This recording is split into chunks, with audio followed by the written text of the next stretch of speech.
안녕하세요. 책 읽는 쭈TV입니다. 오늘 소개할 책은 우리는 모두 죽는다는 것을 기억하라입니다. 시연이는 웨인 다이어, 펴낸 곳은 토네이도 출판사입니다. 저자는 우리 시대의 가장 위대한 동기부여 전문가이자 심리학자이며 영성가로 평가받고 있습니다. 이 책은 웨인 다이어 박사가 이 세상의 마지막으로 남기고 간 작품이다. 삶의 현자로 불리는 작가, 철학자, 영성가 등 다양한 인물의 뜨거운 목소리가 담겨 있다. 지금부터 책 속으로 들어가 보겠습니다. 매일 아침 꼭 해야 할 일. 매일 아침 당신이 가장 먼저 가장 많이 하는 일은 무엇일까? 거울을 보는 것이다. 거울에 자신을 비춰보며 잠에서 아직 못 빠져나온 정신을 깨우고 생각을 정리하고 하루를 시작할 말끔한 용물을 다듬는다. 이 모든 준비에 앞서 반드시 해야 할 작지만 지혜로운 의식이 있다. 최고의 하루를 보내는 사람들은 잠에서 깨자마자 거울 앞에서 다음과 같이 또박또박 힘주어 말한다. 나는 기적이다. 왜 이런 의식을 치러야 하는가? 불과 몇 초밖에 걸리지 않는 의식임에도 처음에는 민망하기 짝이 없다. 아무도 없는 욕실에서 나는 기적이다 라고 외치는 것이 결코 평범한 일 아니리라. 하지만 곧 당신은 이 민망함이 점점 단단하고 강력한 확신으로 변화하는 과정을 목격하게 된다. 그러니까 다시 말해, 처음에 나는 곧 기적이란 사실에 몹시 당황스럽지만 시간이 지나면서 정말 당신이 기적이란 사실을 확실하게 깨닫게 된다. 성공하는 사람들은 대부분 강력한 주문을 갖고 있다. 나는 기적이다. 나는 사랑이다. 나는 가치가 있다. 나는 한계가 없다. 나는 내가 믿는 유일한 신이다. 인생은 왜 이리 힘든가? 불안 때문이다. 하지만 인간이 끝없는 불안에 시달리는 건 자연스러운 일이다. 그 누구도 앞날이 어떻게 될지 먼저 알 수 없기 때문이다. 이처럼 아무도 모르는 길을 떠날 때 가장 필요한 것이 곧 나에 대한 확신이다. 나에 대한 확신을 얻으려면 마음의 주문이 있어야 한다. 마음의 주문을 얻으려면 민망함과 당황스러움, 평범함을 넘어서야 한다. 그렇다고 거창할 것도 없다. 매일 거울 앞에 설 때 절대 피곤해지진 몸을 비추지 마라. 언제나 빛나는 눈과 자신감 넘치는 얼굴로 거울 앞에 서기 위해 노력하라.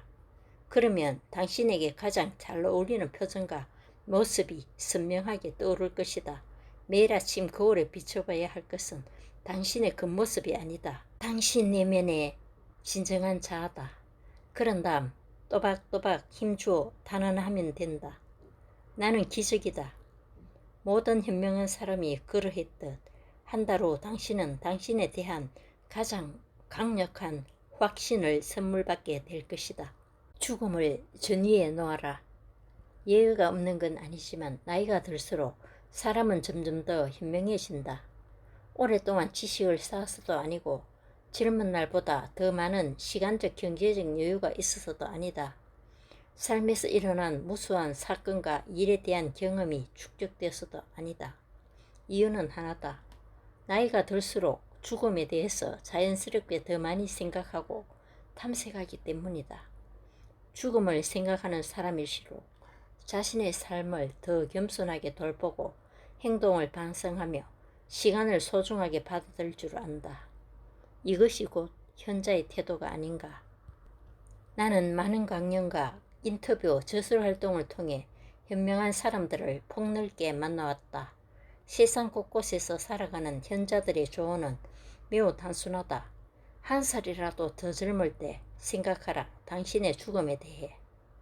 당신은 아직 인생이 창창한 젊은 사람인가? 그렇다면 당신은 지금부터 죽음을 생각해야 한다. 인생을 추정할 시간이 아직 많이 남았다고, 앞으로도 새롭게 시작할 수 있는 날이 무수히 남았다고 생각하는 것만큼 어리석은 일이 없다. 삶은 언제나 눈 깜빡할 사이에 지나지 않는다. 당신은 손살처럼 노인이 되고 벼락처럼 난데없이 죽음 앞에 도착한다. 늘 죽음을 생각하라. 오늘은 남은 삶의 첫날이 아니다. 오늘은 언제나 생의 마지막 날이다. 오늘이 마지막 날이 아니라면 우리는 지금 이 순간을 살 방법이 없다. 수정해야 할 것, 개선해야 할 것, 변화를 모색해야 할 것, 해야 할 것 등등이 산더미인가 오늘 하라. 지구상의 모든 존재는 내일 죽는다. 아이에게 시간과 공간이 되어주어라. 아름다운 잠언집 예언자에서 칼릴 지브랄은 이렇게 말했다. 당신의 아이는 당신의 아이가 아니다. 그들은 그 자체를 갈망하는 생명의 아들, 딸이다.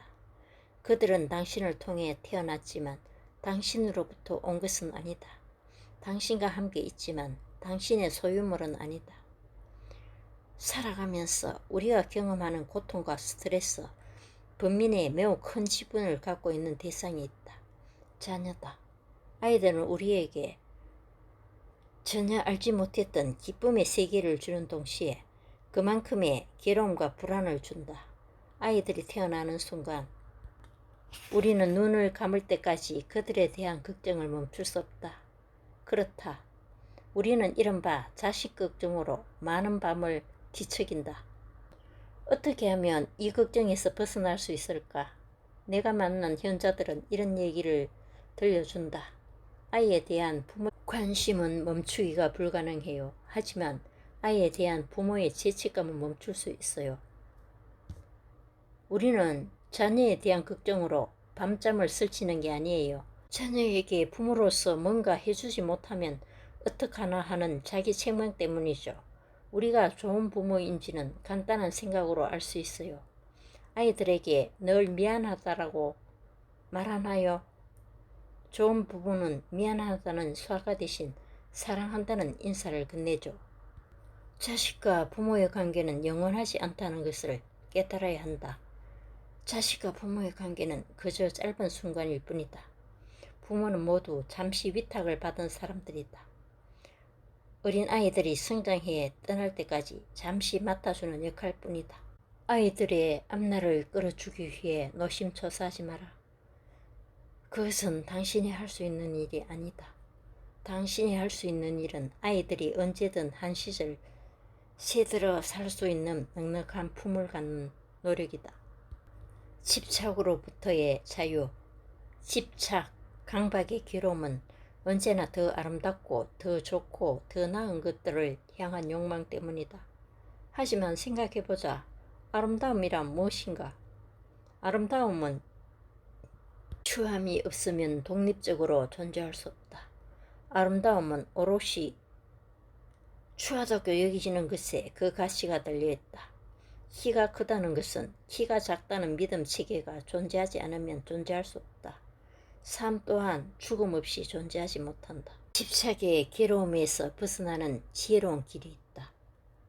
이처럼 의존적이고 상대적인 기준을 해체하는 것이다. 판단하지 않는 것이다. 들판에 피어난 꽃들을 보라. 수순화가 들국화를 자신보다 더 예쁘다고 생각하는가? 소나무가 참나무를 자신보다 더 푸르고 싱싱하다고 질투하는가? 당신이 존재하는 건 당신보다 더 낫거나 더 못한 사람들이 있기 때문이 아니다. 당신은 당신의 존재 그 자체로 하나의 완전한 우주다. 이 사실을 늘 명심하라. 무엇도 판단하지 마라. 비교하지 않고 판단하지 않는 것. 이것이 바로 영원한 도와 조화를 이루는 유일한 길이다. 당신은 그 어떤 것의 판단 기준이 아니다. 그런 기준 따위로는 설명할 수 없는 존재다. 당신보다 더 나은 존재, 더 못한 존재는 영원히 존재하지 않는다. 우아한 것들의 함정. 세계의 곳곳을 여행하다가 만난 어떤 현명한 이가 이렇게 말했다. 인간관계, 사회생활에 실패하는 큰 이유들 중 하나는 우리가 너무 우아하고 세련된 방법을 고집한다는 겁니다. 뭔가를 거절할 때 상대에게 상처를 주지 않을 수 있는 방법을 찾는데 온 힘을 쏟죠. 상대에게 항의할 때도 더 부드럽고 점잖은 방법과 매너를 찾는데 골몰합니다. 하지만 이건 불가능해요. 살다 보면 반드시 상대에게 상처를 줄 때가 있죠. 그때는 우아하고 세련된 매너가 필요한 게 아니라 당신에게 나는 지금 상처를 줄 수밖에 없어요 라는 뜻을 분명하게 전달하는 태도가 필요합니다. 그래야 상대는 나에게 두 번 상처받지 않기 위해 태도와 전략을 바꾸니까요. 우아한 것이 아니라 단호하고 분명한 것이 인간관계에 더 유용합니다. 뭔가를 거절하고 항의하고 다른 것을 제시하는 일은 상대에게 늘 상처를 주는 일이다. 우아하고 점잖게 상처를 주고 싶은가? 그러면 상대가 당신의 그 같은 배려를 알아차리고 고마워할까? 성공적인 사업을 일구고 은퇴한 한 CEO가 내게 다음과 같은 이야기를 들려주었다. 자기 분야에서 정상에 오른 사람들의 특징은 이렇더군요. 타인이라는 지옥에서 살아남은 사람들이에요. 성공하는 데 필요한 인맥을 얻은 사람이 아니라 성공에 꼭 필요한 자기 자신을 지킨 사람들이죠. 당신에게 우아함을 갖추라고 요구할 자격을 갖춘 사람은 이 세상에 존재하지 않는다. 두려움을 특별 대우하지 마라. 청년 시절 나는 내 운명을 밝혀주는 등대와도 같은 두 가지 생각을 내 것으로 만드는 데 성공했다. 첫 번째 등대는 자신감과 판단하지 않는 태도다. 자신감을 유지하면서 섣불리 판단하거나 재단하지 않는 태도를 가지면 언제나 나와 타인 모두에게 이롭다. 두 번째 등대는 기적과 마법으로 가득한 비밀 정원이 우리 삶에 존재한다는 것이다. 그것보다 더 매력적인 것은 그곳을 방문하기로 선택하면 누구나 갈 수 있다는 것이다. 우리가 평생 노력해야 할 일은 먼저 판단 없이 알아차리기 시작하는 것이다. 비판하지 않고 주의를 기울이고 호기심에 가득 찬 눈빛과 부드러운 태도로 집중하는 것이다. 집중해야 할 대상이 사물이든 사람이든 눈에 보이든 보이지 않든 간에 말이다. 이런 사람을 가리켜 우리는 이렇게 말한다. 당신은 겸손하면서도 자신감에 넘치는군요. 고통을 두려워하는 이유는 고통이 주는 통증에 우리가 재빨리 매달리기 때문이다. 고통을 통증이 아니라 자신감과 판단하지 않는 태도로 바라보라. 이것이 곧 높은 자아로 가는 지혜로운 계단이다. 더 높은 자아로 향할 때 두려움은 비로소 그 빛을 잃어가기 시작한다. 인류에 존재하는 현자들을 살펴보라. 그들의 가장 큰 공통점은 두려움이 없다는 것이다. 아니, 더 정확하게 말하면 두려움을 두려워하지 않는다는 것이다. 두려움을 평범한 것으로 만들어버린 사람들인 것이다. 당신이 5분 후에 만나야 할 사람이 어떤 성격의 소유자일지, 당신에게 득이 될지 해가 될지, 출중한 외모와 재력을 갖고 있는지 등을 습관적으로 헤아리지 마라. 한 사람의 진가는 언제나 무수한 판단에 가려져 있다. 내가 관여할 수 있는 일인가? 인생을 걱정하지 마라. 절대로. 삶은 두 가지 중에 하나다. 당신이 통제할 수 있는 일이거나 그렇지 않는 일이거나. 통제할 수 있으면 통제권을 쥐어라. 그렇지 않으면 내버려 두어라. 고민이 생기면 가장 먼저 물어라. 내가 개입할 수 있는 일인가? 개입해서 변화나 개선을 끌어낼 수 있는 일인가? 그렇지 않다면 외면하라. 우리에게 필요한 삶의 기술은 관심을 쏟는 법이 아니라 제대로 외면하는 법이다. 마지막으로 입는 옷. 누구도 부럽지 않는 불을 일구고 누구보다 화려한 젊은 시절을 보낸 후 숲속 소박한 오두막에서 황혼을 바라보며 살고 있는 한 은퇴자가 내게 이렇게 말했다.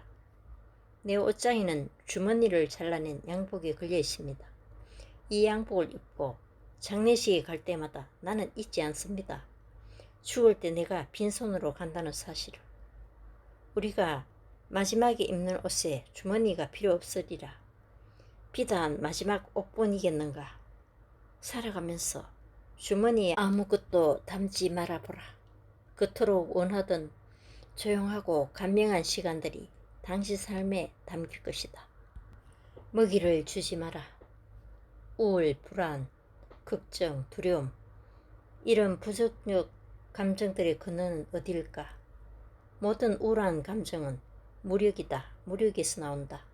언젠가 숲과 들판으로 이루어진 순례길을 걷다가 동행한 친구에게 습관적으로 무심하게 말한 적이 있다.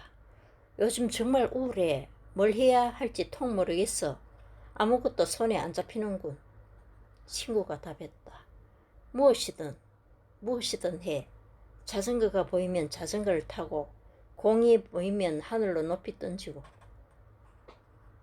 병원이 보이면 병원에 들어가 아픈 사람들과 대화를 나누고, 무엇이든 손에 잡히도록 해봐.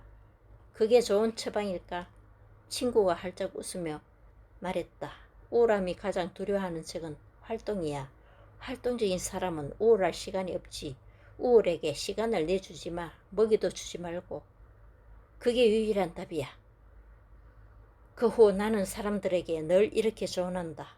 우울이 마음껏 자랄 수 있는 시간과 먹이를 절대 주지 마라.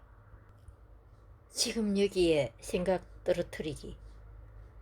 낙담하고 의기소침할 때는 이렇게 생각해보라.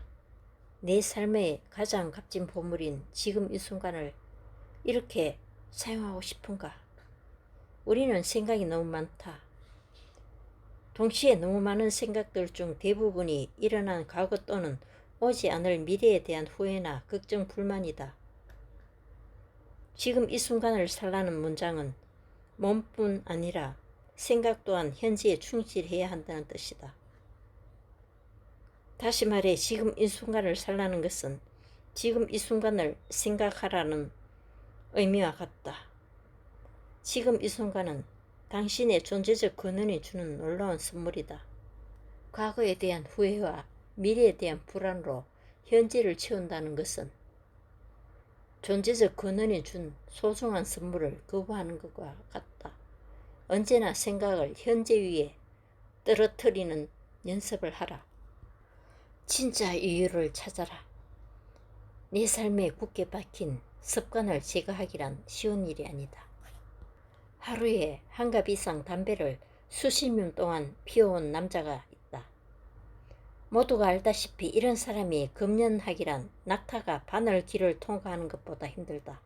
그럼에도 불구하고 그는 어느 날 갑자기 단번에 담배를 놔버렸다. 그가 금연을 한 지 한 달쯤 지나자 주변에서 수군거리기 시작했다. 2달을 못 갈 거야. 그가 얼마나 골초인데. 하지만 그의 금연은 3개월, 6개월, 그렇게 10년이 흘렀다. 이제 그의 주변 사람들은 그가 흡연가였는지조차 잊은 지 오래였다. 나는 그에게 물었다. 어떻게 담배를 그렇게 단 한 번의 결심으로 끊을 수 있었습니까? 그가 빙그레 웃으며 말했다. 사업이 잘 돼서였어요. 사업이요? 네, 피땀 흘려 노력해서 사업이 번창하게 되자 생각이 달라지더라고요. 오래 살아서 이 번창을 즐겨야겠다고. 오래 살려면 담배부터 끊어야 했죠. 생각이 그렇게 바뀌니까 쉽게 끊어지더라고요. 그전엔 끊어야 한다는 생각만 100번, 1000번씩 했었는데 말이죠. 우리는 이렇게 스스로에게 물어야 한다. 나는 왜 그 습관을 끊고 싶어 하는가? 거기에 대한 답이 구체적이고 뚜렷해야 한다. 이 남자는 진짜로 오래 살고 싶은 이유를 찾아냈다. 그 이유가 좋지 않는 습관을 단번에 끊어냈다. 지혜로운 조언이 가득합니다. 감사합니다.